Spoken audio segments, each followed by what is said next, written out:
Thank you very much, and it indeed is my honor to come back home. It's always a pleasure.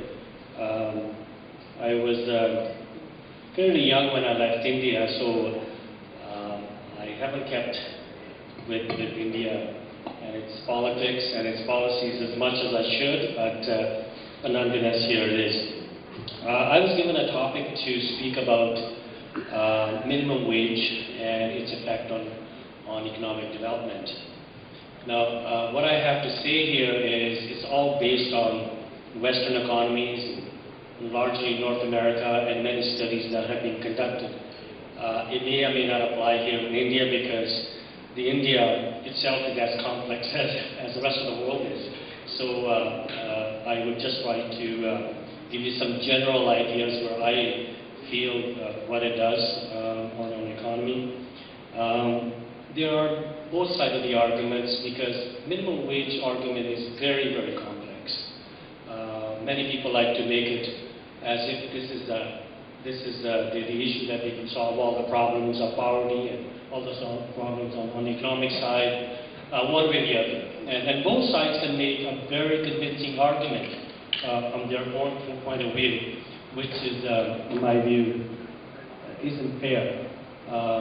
I think if you really look at what actually it does, I'll give you a surprise that it does not have much impact on economic development.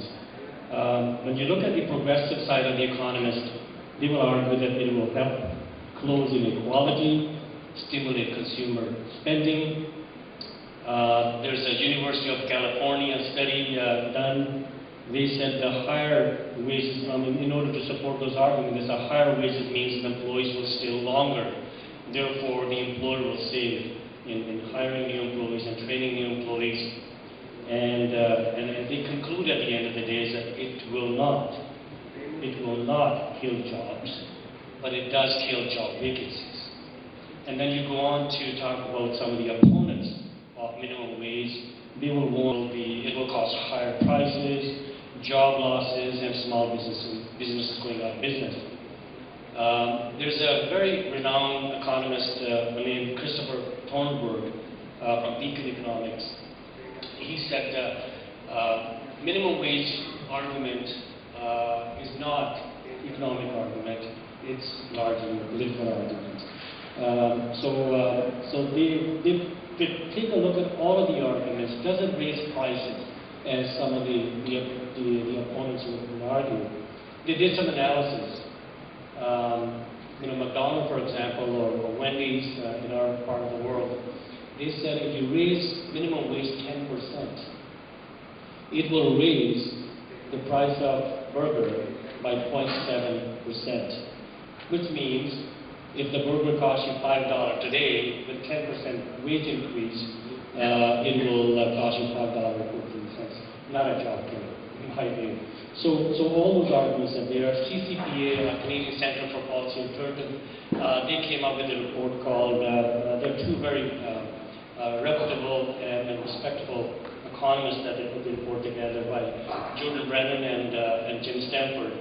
And their report is titled Dispelling Minimum Wage Mythology, Impact on Jobs in Canada from 1983 to 2012. They studied all those different reports that came and from both sides of the argument, and they concluded at the end of the day that they found no consistent evidence that minimum wage have any effect on employment on either direction.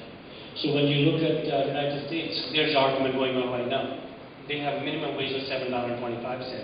And Obama government and many of the proponents on that side are saying that they should be raised to $10.10. And that is 39% wage increase proposal. But when you really look at it, it put them back to where they were in 1960s. So relatively speaking, people at that end of the wage scale are falling behind. Inequality is increasing. If you look at it in many of those developed economies and even in developing economies, and I think that does not lead to a very good quality of life. That's what we all strive for. So I conclude, I would say that everyone who is fair-minded, who is reasonable on both sides of this argument, they will agree on one thing, that it does not really have all that much of an impact on economy. But I can tell you that it does have an impact, a role to play on the social development side of our society. When you look at poverty reduction plans, I can go back to Canada. Again, we have 10 provinces. We call it states here, we call it provinces. There are 5 provinces that have poverty reduction plans under the legislation. And they have clear targets and timelines.